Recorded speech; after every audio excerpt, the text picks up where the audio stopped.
Hey, everybody. Hope you're all doing well. Wanted to jump on here real quick and actually share a brief excerpt from one of the chapters in my book. So you're going to get kind of a sneak peek at least a little bit of what I wrote. But the reason I want to share this is because the message that I share in these 2, 3 sentences permeates the book. It basically shows up in so many different ways throughout the book. And I'm sharing that because it was a great reminder for me that everything is my fault. And I'm going to tell you why. I'm not being facetious. I'm going to tell you why that's 100% true. But let me read that excerpt for you here real quick. There I was at 248.2 pounds, a number I remember down to the ounce, to remind myself to never go back to being that version of myself again. And what I remember most is this: it was all my fault.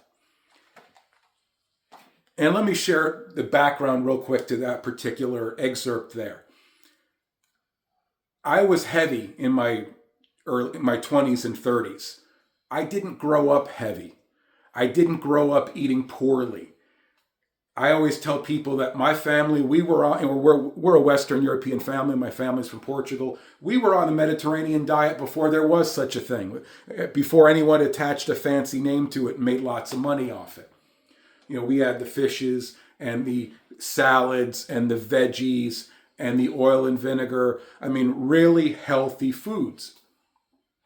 So I wasn't heavy. Nobody in my family is heavy. To this day, no one is heavy. So why was I? Because it was my fault. It was the choices that I made along the way.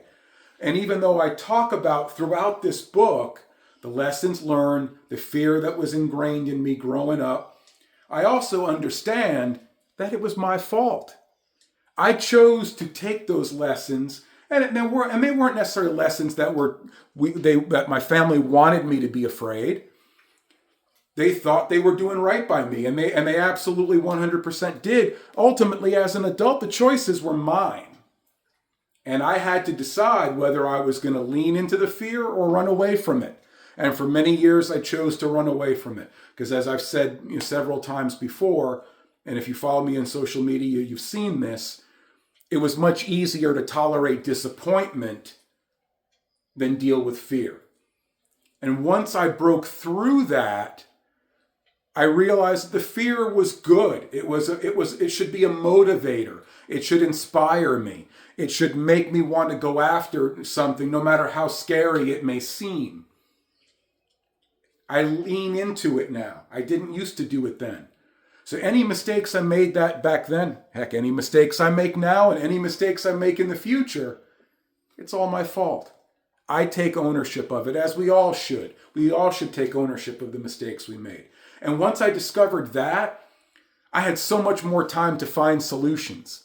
Instead of worrying about blaming other people or blaming circumstances that I believed were beyond my control, I was able to focus on finding solutions to my problems. And that made life much easier to deal with and certainly much better to build on. Hope you're all doing well. You have a great rest of your day, and I'll talk to you soon. Take care.